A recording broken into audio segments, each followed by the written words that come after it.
Como eu anunciei, hoje eu estou recebendo aqui no nosso estúdio para bater um papo ao vivo com a gente. Eu estou recebendo a doutora Karina Hurtado e também o doutor Daniel, lá do escritório Hurtado e Associados. Primeiramente, bom dia, doutora. Seja bem-vinda. Bom dia, Welton. Eu que agradeço sobremaneira o convite para mim. Para mim e para o doutor Daniel é uma honra estar hoje aqui com você e poder, como dizer assim, auxiliar e contribuir com o seu programa, com aqueles que estão acompanhando você. E parabéns, seu programa realmente é um programa diferente. Obrigado. Doutor, boa tarde, seja bem-vindo. Boa tarde, Elton. Doutora, para a gente começar a falar um pouquinho sobre a área do direito do trabalhador. Essa é uma área que mudou muito nos últimos 4 ou 5 anos. Houve vários avanços ou retrocessos, eu não sei, né? Aí cada um decide, mas houve muita mudança na legislação, né? Foram positivas, negativas? Como é que você analisa? Welton, com o advento da reforma da CLT em 2017, houve o início, um impacto muito grande, né? Inclusive, houve aquele comentário, a CLT vai se extinguir, o direito do trabalho vai se findar, mas muito pelo contrário. Todas as mudanças, sempre digo, as mudanças, existe um tempo de decantação, né? Tudo muito novo, decisões contraditórias, mas agora nós chegamos num momento assim de muita consolidação, né? O direito do trabalho, as mudanças CLT se consolidaram, né? E as mudanças sim vieram.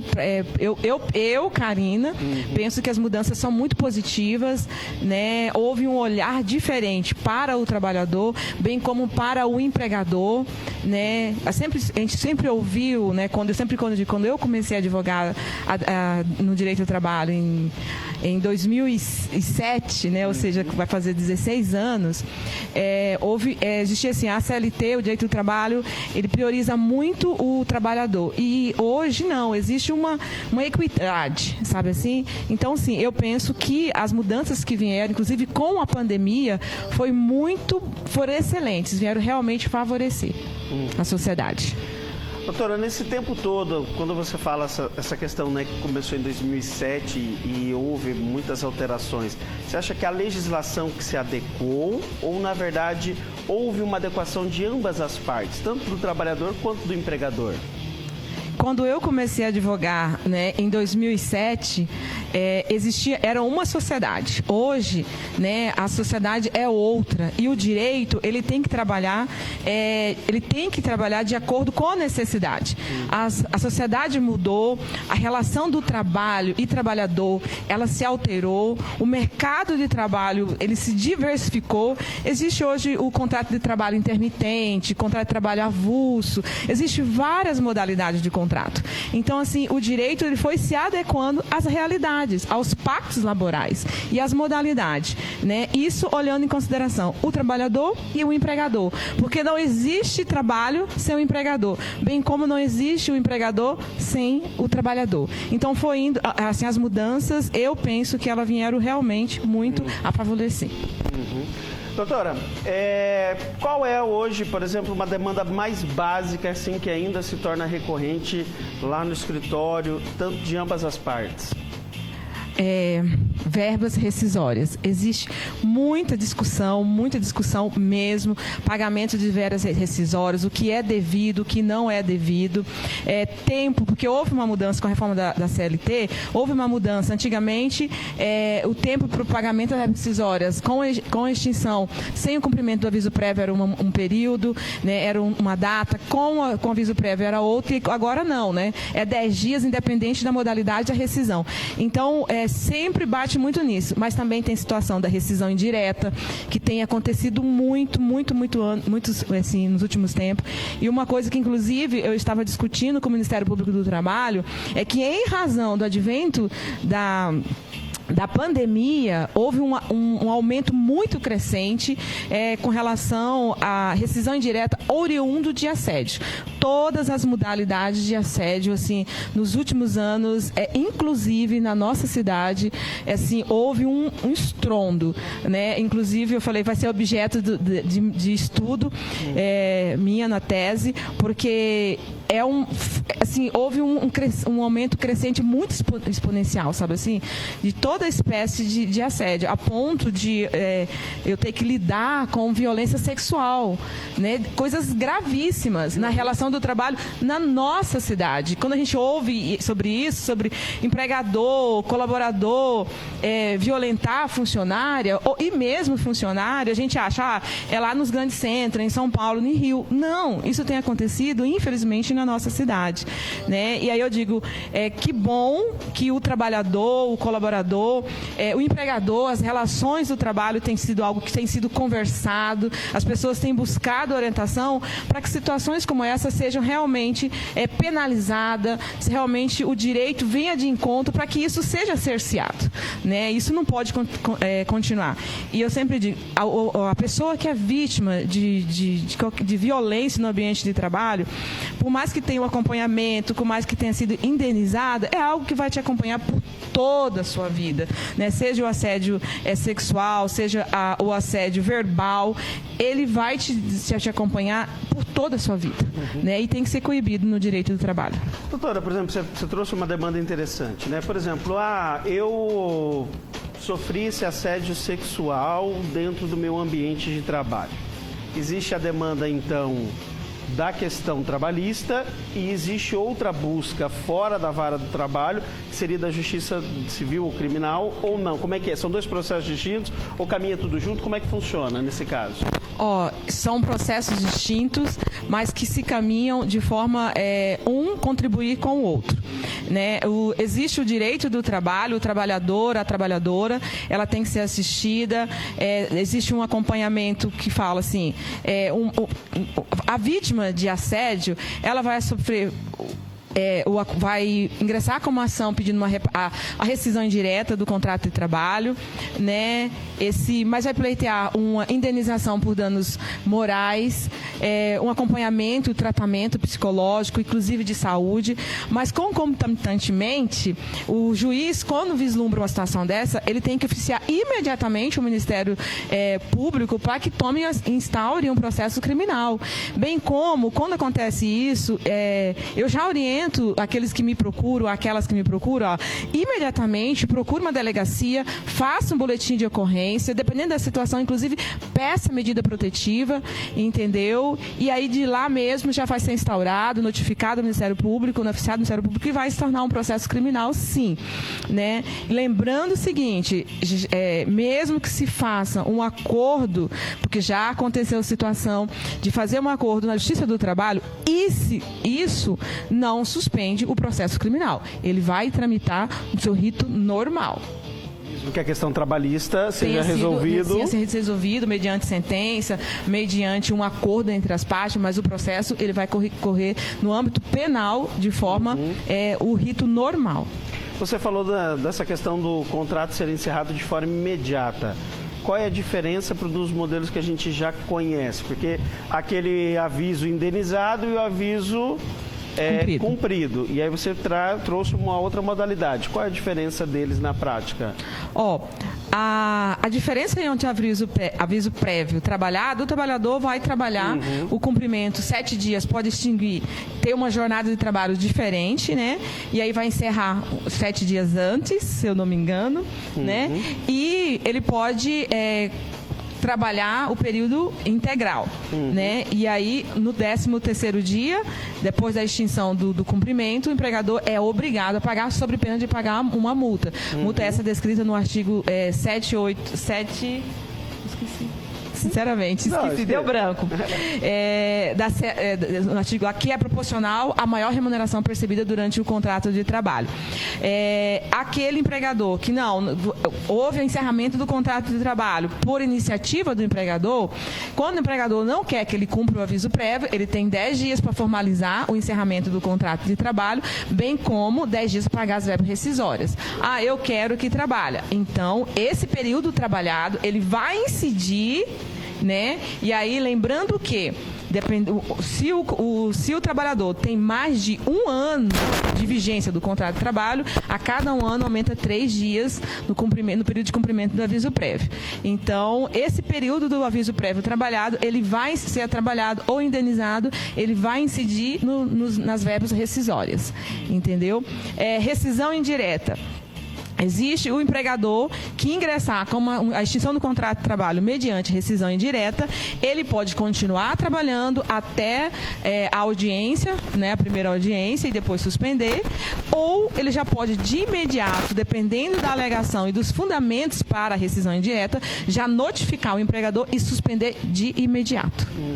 Entendeu? A Ana está escrevendo aqui, a Ana diz o seguinte: olha, sou suspeita de falar da doutora Karina. Eu tive o privilégio de trabalhar com ela. Grata por todo o conhecimento adquirido com essa grande advogada que Vilhena tem. Parabéns, doutora, pelo excelente trabalho prestado ao nosso município. Ai, obrigada. Você lembrou da Ana?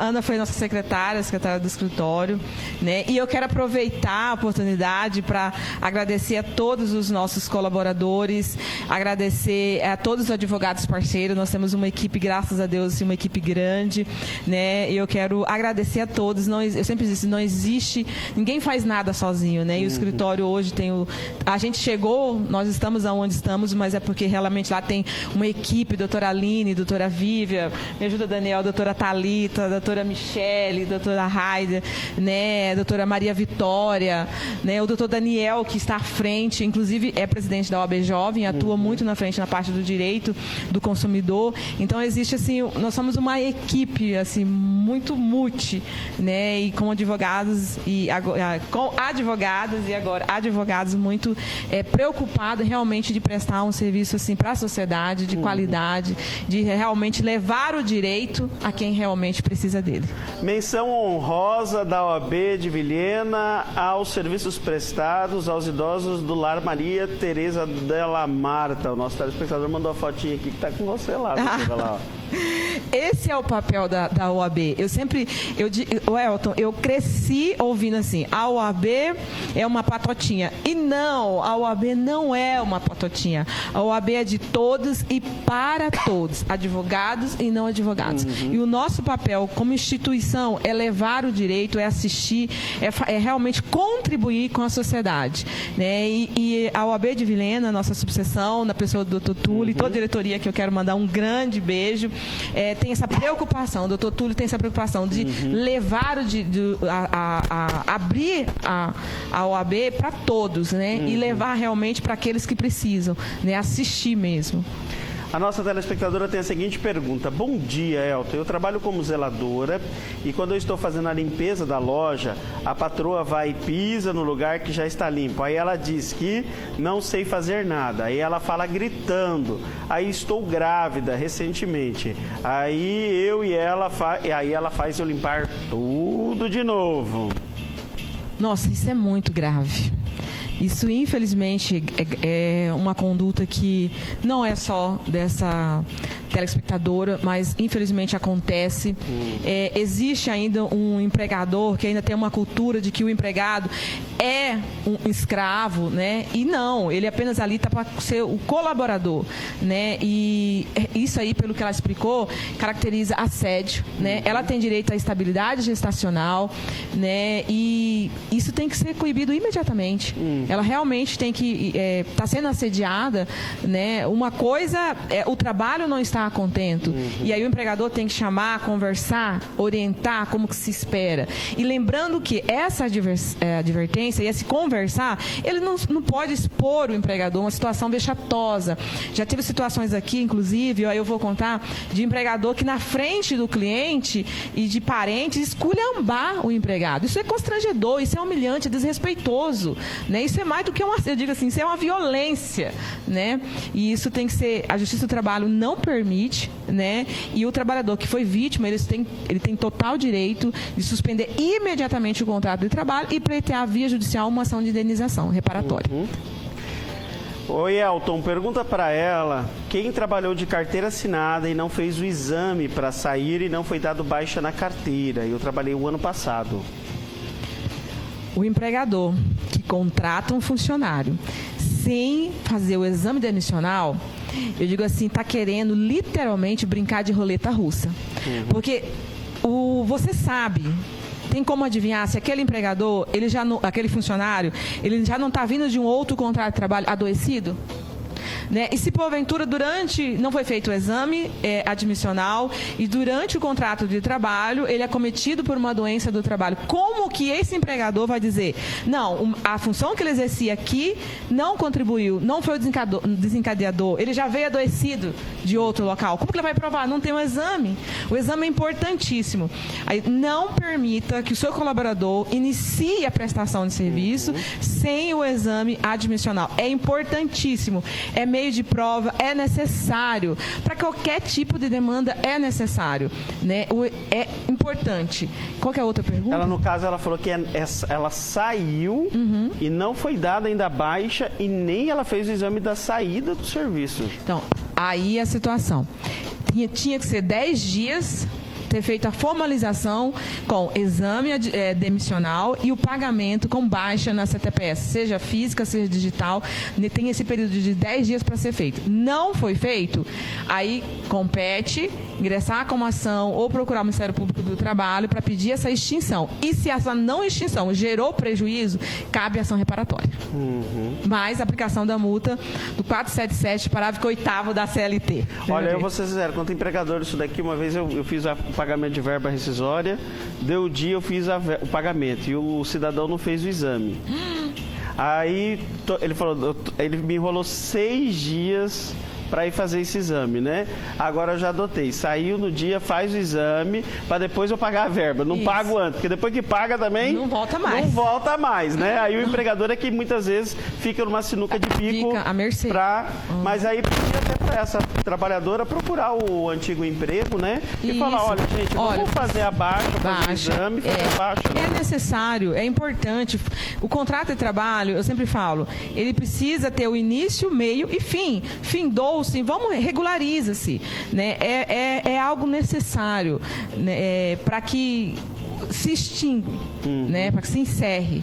Olha, a doutora é especialista na área do trabalho, mas aqui está perguntando sobre pensão alimentícia. Doutor Daniel. Doutor Daniel, sabe nos ajudar nessa, doutor? A gente pode. Elton, boa tarde. Sobre pensão alimentícia, gostaria que perguntasse até que idade eu tenho que dar a pensão, mesmo que esteja estudando.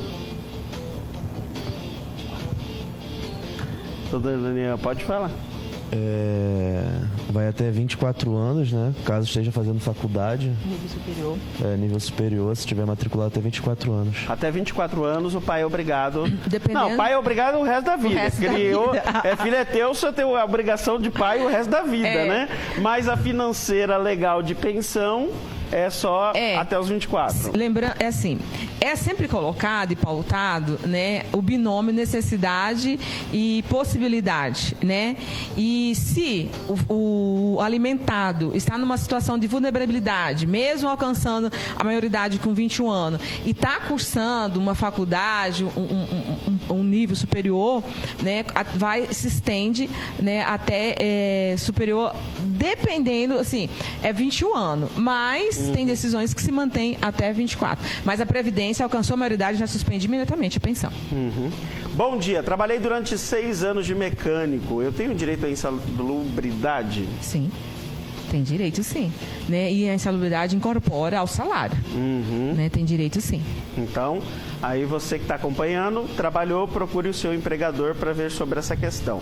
Bora lá ter mais um áudio aqui. Boa tarde, doutora. Eu trabalhei por 12 anos num determinado comércio e ele deu baixa na minha carteira sem me comunicar. E aí deu entrada em outra firma, eu estando grávida, saí de licença maternidade, voltei para trabalhar e não fiquei no trabalho, eu pedi para sair. Só que quando eu fui conversar com ele, as pessoas... aí estava que a minha carteira tinha sido transferida para outra firma sem ele me comunicar. O que eu devo fazer? Porque porque não fez acerto nenhum comigo esses 12 anos que eu trabalhei na outra firma. E me transferiu em outra firma sem se comunicar comigo. O que eu devo fazer? Conseguiu entender? Entendi.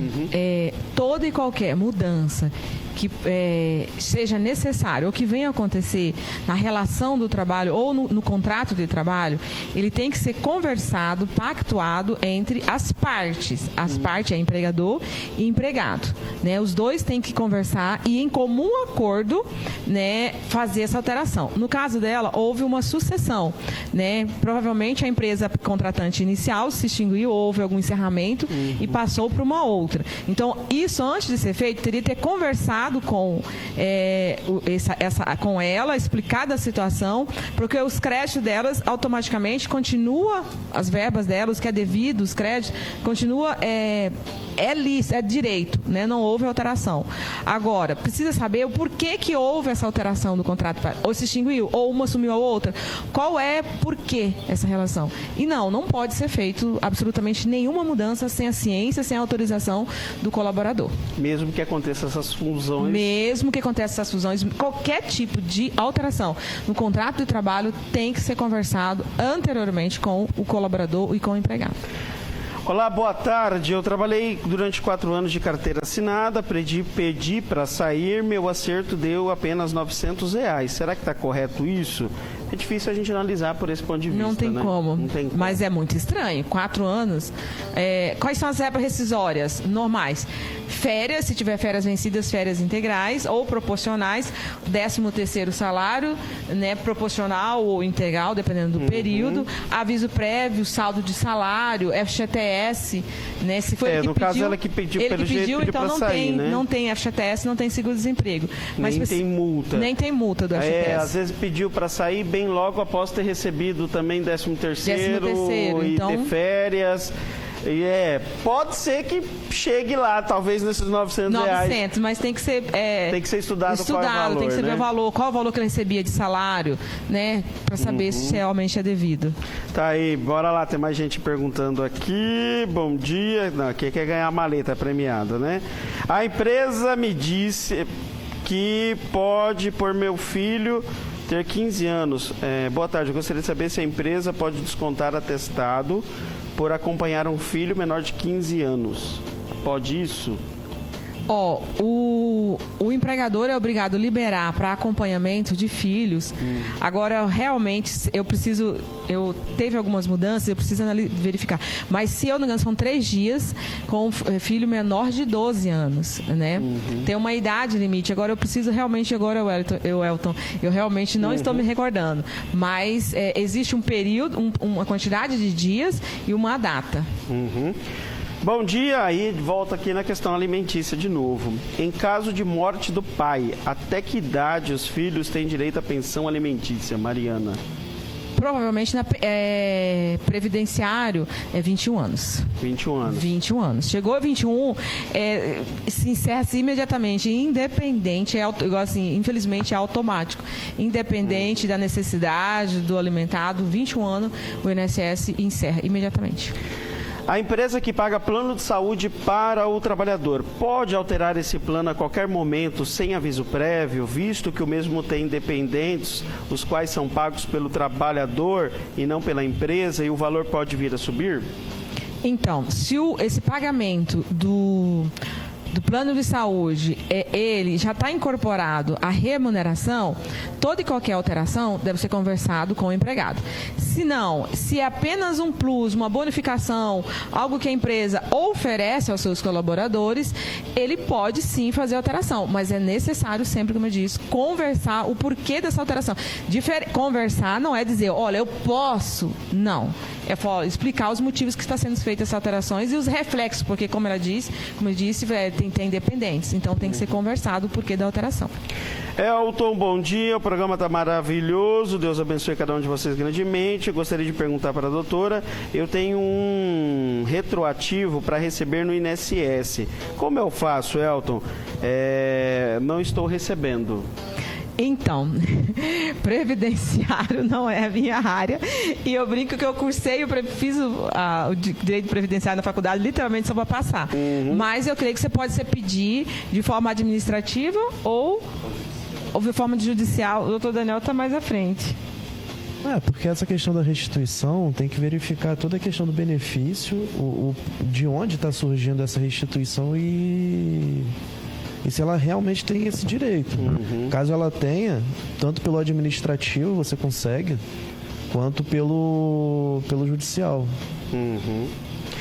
Quanto tempo de carteira assinada que eu posso para pegar o seguro-desemprego? Se eu trabalho de 6 meses, fui mandado embora, eu tenho direito a seguro-desemprego?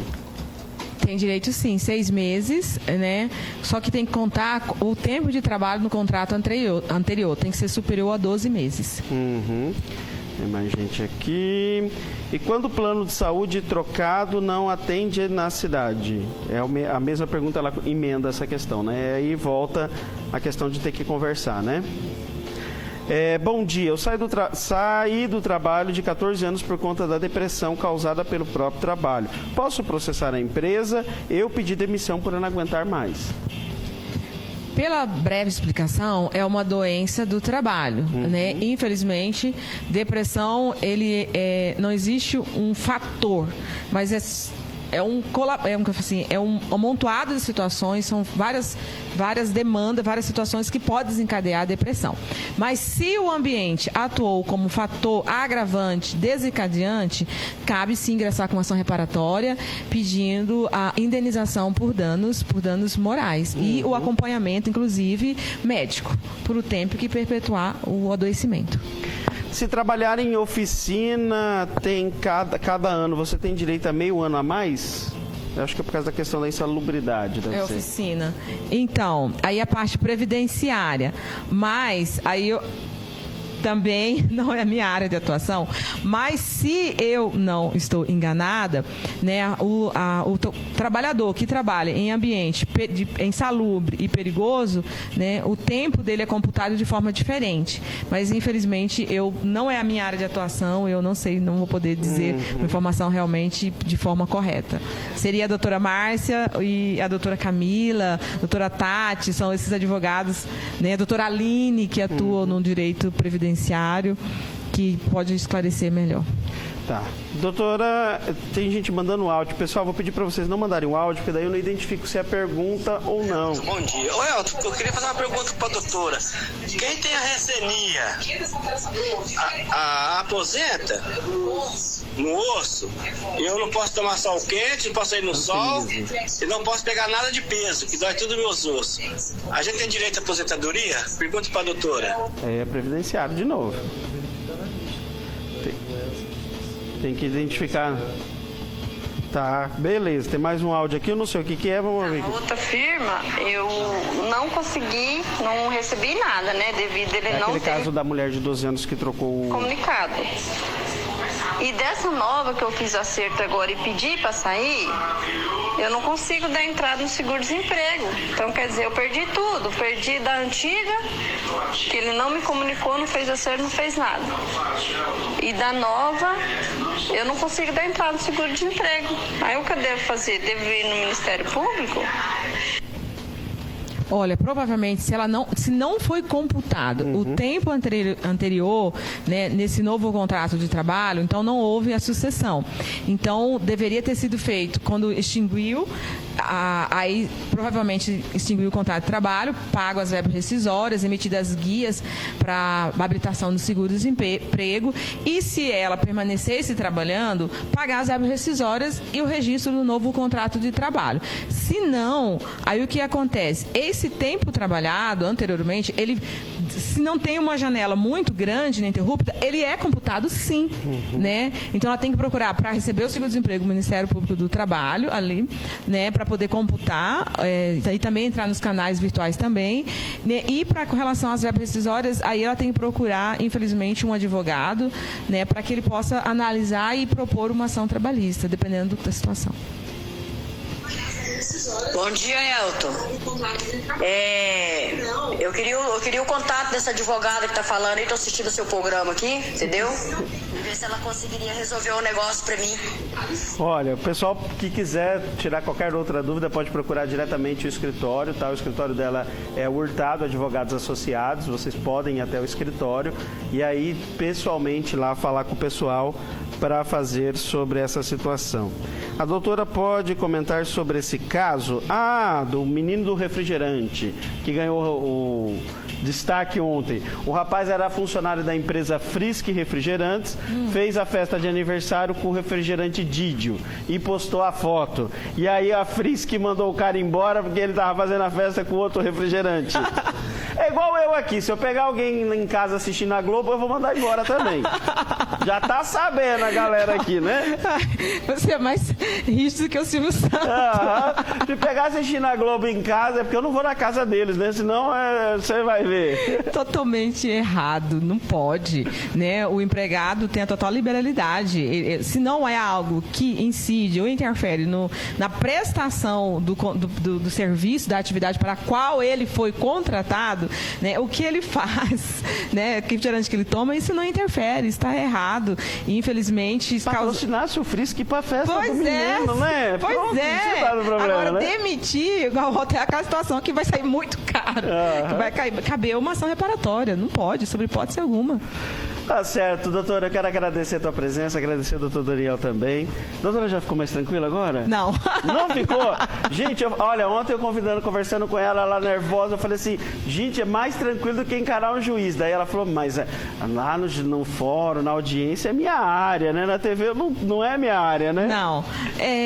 Eu advogo já há 16 anos, né? Então, é o meu dia a dia. Então, para mim é muito tranquilo. Uma audiência de instrução, eu brinco que é onde eu me realizo numa instrução.